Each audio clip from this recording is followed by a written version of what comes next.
এবার আমি যে আয়াতে কারিমা তেলাওয়াত করেছি সূরা বাকারার 275 নম্বর আয়াতে কারিমা, আল্লাহ পাক রব্বুল আলামিন বলতেছেন আহাল্লাল্লাহুল বাইআ ওয়া হাররামার রিবা। আল্লাহ পাক রব্বুল আলামিন ব্যবসাকে করেছেন হালাল আর সুদকে করেছেন হারাম। জোরে বলেন, ব্যবসাকে হালাল করেছেন কে? আর সুদকে হারাম করেছেন কে? ব্যবসায়ীদের জন্য সুসংবাদ, আল্লাহর নবী সাল্লাল্লাহু আলাইহি ওয়াসাল্লাম বলেছেন আত-তাজিরুস সুদুকুল আমিন ইউহশারুনা ইয়াউমাল কিয়ামাতি মা'আন নাবিয়্যিনা ওয়াস সিদ্দিকিনা ওয়াস শুহাদা। ন্যায়নিষ্ঠ সঠিক ব্যবসায়ী যারা হবে, মালের ভিতরে ভেজাল দেয় না, কাস্টমারকে ঠকায় না, ওজনে কম দেয় না, এরকম ব্যবসায়ীরা মা'আন নাবিয়্যিনা ওয়াস সিদ্দিকিনা ওয়াস শুহাদা, শহীদদের সাথে, নবীদের সাথে, সিদ্দিকদের সাথে তারা জান্নাতি হবে। জোরে বলেন সুবহানাল্লাহ। পক্ষান্তরে যারা ব্যবসার ভিতরে 2 নাম্বারই করবে, ছাগলের পেটের ভিতরে পানি ঢুকায় ঢুকায় বিক্রি করবে, আছে না নাই? এরকম 2 নাম্বার ব্যবসায়ী যারা হবে, ওয়াইলুল লিল মুতাফফিফিন, তাদের জন্য আল্লাহ পাক রব্বুল আলামিন অয়েল নামক দোজক রেডি করে রাখছে। জোরে বলেন নাউজুবিল্লাহ। সুদের ব্যাপারে আমি আজকে প্রায় 10টা কথা বলবো। সুদের ভয়াবহতা, জোরে বলেন কয়টা? 1 নাম্বার, যেই ব্যক্তি সুদ খায় সে আল্লাহ এবং আল্লাহর রসুলের সাথে যুদ্ধ ঘোষণা দেয়। জোরে বলেন নাউজুবিল্লাহ। 1 নাম্বার ভয়াবহতা।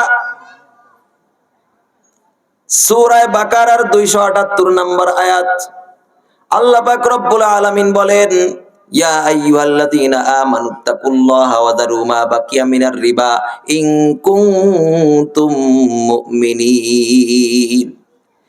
ইয়া আইয়ুহাল্লাযীনা আমানুত্তাকুল্লাহা, হে মুমিন যারা আছো আল্লাহকে ভয় করো, ওয়া যারু মা বাকিয়া মিনার রিবা ইন কুনতুম মুমিনিন, যদি তুমি মুমিন হও আজকেই সুদি কারবার ছাড়ো, বর্জন করো। জোরে বলেন কার কথা?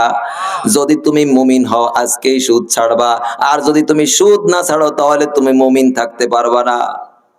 ফাআযানু বিহারবিন মিনাল্লাহি ওয়া রাসূলিহি ফাইন লাম তাফআলু ফাআযানু বিহারবিন মিনাল্লাহি ওয়া রাসূলিহি, আর যদি তুমি তা না করো, সুদ যদি তুমি না ছাড়ো, ফাআযানু বিহারবিন মিনাল্লাহি ওয়া রাসূলিহি, তাহলে তুমি আল্লাহ এবং আল্লাহর রাসূলের সাথে যুদ্ধ ঘোষণা এটা শুরু করলে। জোরে বলেন নাউজুবিল্লাহ। সুদখোরের 1 নাম্বার ভয়াবহতা, জোরে বলেন কয় নাম্বার? 1 নাম্বার। আমি জিহাদি মানুষ, আমার বয়ান মজা লাগবে না, মজা লাগা বক্তা আসতেছে পরে। আমার কথাগুলো এইরকমই হয়, সমাজে যে সমস্ত সমস্যা, ওই সমস্যার উপরে কথা বললেই আমি আর ভালো না। এবার সুদ নিয়ে শুরু করছি, মানে বয়ান আর বাইসে কুইটা পাই নাই, এইটাই শুরু করছে। কি কথা ঠিক না বেঠিক? 2 নাম্বার ভয়াবহতা, সুদখোর যখন হাসরের ময়দানে উঠবে তখন ভূতে ধরা মানুষের মতো উঠবে।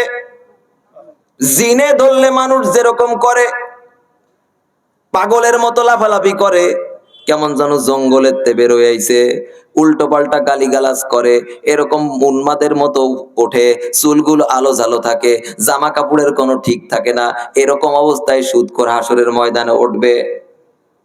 জোরে বলেন নাউজুবিল্লাহ।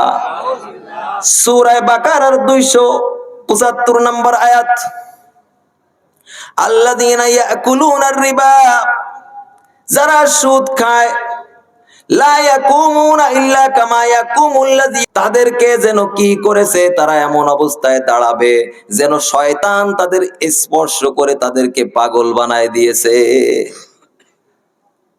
লা ইয়াকুমুনা ইল্লা কামা ইয়াকুমুল্লাযী ইয়াতাখাফাতুহু শাইতানু মিনাল মাস, তাদেরকে স্পর্শ করে শয়তান কি বানায় দিয়েছে? পাগল বানায় দিয়েছে। কেন? যালিকা বিআন্নাহুম ক্বালু ইন্নামাল বাইউ মিসলুর রিবা, তাদেরকে এই কারণে কেন করা হবে, তারা এই কথা বলে, যালিকা বিআন্নাহুম ক্বালু ইন্নামাল বাইউ মিসলুর রিবা, তারা কি বলে যে ব্যবসা তো সুদের মতোই। জোরে বলেন নাউজুবিল্লাহ। অধিকাংশ সুদখোরের দেখবেন এই অভিযোগ যে সুদ তো ব্যবসার মতোই। জোরে বলেন নাউজুবিল্লাহ। দুই নাম্বার শাস্তি। দুই নাম্বার শাস্তি কি? এক নাম্বার শাস্তি আল্লাহ এবং আল্লাহর রসুলের সাথে যুদ্ধ করার ঘোষণা দিয়েছে তারা। জোরে বলেন নাউজুবিল্লাহ। তাহলে ঈমান আছে না গেছে? দুই নাম্বার কি? ভূতে ধরা মানুষের মতো উঠবে। তিন নাম্বার, সুদখোর কিয়ামতের ময়দানে, হাসরের ময়দানে এমন ভাবে উঠবে যে গলায় ফাঁস লাগাইলে যেরকম মানুষকে একটা কাপড় দিয়ে ফাঁসি দিলে যেরকম দম টম নিঃশ্বাস বন্ধ হয়ে যায়, হা হা শব্দ করে, এরকম ভাবে সুদখোর উঠবে। উমদাতুত তাফসীর প্রথম খণ্ড 330 নাম্বার পৃষ্ঠা। আব্দুল্লাহ ইবনে আব্বাস রাদিয়াল্লাহু তাআলা আনহুমা, আকিলুর রিবা ইউবাসু ইয়াউমাল কিয়ামাতি মাজনুনান ইউখনাক। সুদখোর যখন কি করবে? হাসরের ময়দানে উঠবে, তখন সে উন্মাদ পাগলের মতো উঠবে, আর গলায় ফাঁস লাগানো অবস্থায় উঠবে, হা হা করতে করতে উঠবে। সবাই দেখে বুঝবে যে লোকটা সুদ খাইছে, সুদ খাওয়ার কারণে লোকটার গলায় ফাঁস লাগানো হয়েছে। জোরে বলেন নাউজুবিল্লাহ। আরো জোরে বলেন না নাউজুবিল্লাহ। কয় নাম্বার? তিন নাম্বার। কয় নাম্বার শাস্তি? তিন নাম্বার। চার নাম্বার শাস্তি, চার নাম্বার ভয়াবহতা, সুদের ভয়াবহতা। কোন এলাকায় সুদ এবং জিনা যখন বেড়ে যাবে, সুদখোরের দলেরা ওই এলাকার আযাবকে নিজেদের জন্য বৈধ করে নেয়। জোরে বলেন নাউজুবিল্লাহ। আত-তারগীব ওয়াত-তারহীব 3 নাম্বার খণ্ড 69 নাম্বার পৃষ্ঠা। এই হাদিসের বর্ণনাকারী আবু হুরায়রা রাদিয়াল্লাহু তাআলা আনহু قال قال رسول الله صلى الله عليه وسلم اذا ظهر الزنا والربا في قريه। কোন এলাকায় যখন জিনা এবং জিনা ব্যভিচার বেড়ে যাবে এবং সুদখোর বেড়ে যাবে, আমার দিক লক্ষ্য করি, কোন এলাকায় যখন সুদের অপরাধ বেড়ে যাবে এবং জিনার অপরাধ বেড়ে যাবে। কয়টা অপরাধের কথা বলছে জোরে বলেন এই হাদিসে? দুইটা। জোরে বলেন কয়টা?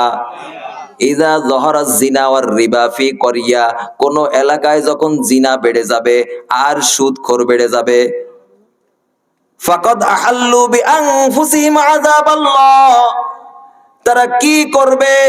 আল্লাহর আযাবকে তারা টান দিয়ে নিয়ে আসবে। জোরে বলেন না নাউজুবিল্লাহ। আরো জোরে বলেন নাউজুবিল্লাহ। এই যে ভূমিকম্প হচ্ছে তাও সুদখোরের কারণে। জোরে বলেন নাউজুবিল্লাহ। এই যে এলাকায় ধান কমে যাইতেছে, লাউ কমে যাইতেছে, এমনকি মায়ের স্তনে বাচ্চারা দুধ পর্যন্ত পায় না, স্তনে বাচ্চারা দুধ পর্যন্ত লাগাইতে যায় না। আজকেও একজন আমার কাছে এসে বলতেছে, হুজুর বাচ্চা কিন্তু দুধে মুখ দিচ্ছে না, এর কারণ কি? এর কারণ হলো খোঁজ নিয়ে দেখেন ওই ঘরের ভিতরে কিস্তি আছে বা সুদে কারবার আছে। জোরে বলেন নাউজুবিল্লাহ। কষ্ট হচ্ছে নাকি? তিরমিজি শরীফের 2211 নম্বর হাদিস। এই হাদিসের বর্ণনাকারী আবু হুরায়রা রাদিয়াল্লাহু তাআলা আনহু قال قال رسول الله صلى الله عليه وسلم। এই হাদিসে আল্লাহর নবী সাল্লাল্লাহু আলাইহি ওয়াসাল্লাম 15টা অন্যায়ের কথা বলেছেন, যে 15টা অন্যায় যখন সমাজে বেড়ে যাবে তখনও সমাজের ভিতরে গজব আসবে, ভূমিকম্প হবে, ভূমিধস হবে, অগ্নি বৃষ্টি হবে। এরকম অন্যায় যদি 15টাই যে সমাজের ভিতরে হবে, যে এলাকার ভিতরে হবে, যে দেশের ভিতরে হবে। এর এক নাম্বার হলো কি? ইযাত তুখিদাল ফায়ুদওয়ালা, যখন মানুষ কি করবে? রাষ্ট্রীয় সম্পদ ব্যক্তিগত সম্পদে পরিণত হবে। যখন মানুষ কি করবে? জনগণের সম্পদ নিজে কুক্ষিগত করবে, কোটি কোটি টাকা বিদেশে পাচার করবে। কত বাজে? আচ্ছা নামাজ কোনখানে হবে? নামাজ হইব জামাত হইব আলাদা বের করতেছে টাইম মতো আর কি। কয়টা বাজে? 7টা বাজে গেছে। আচ্ছা।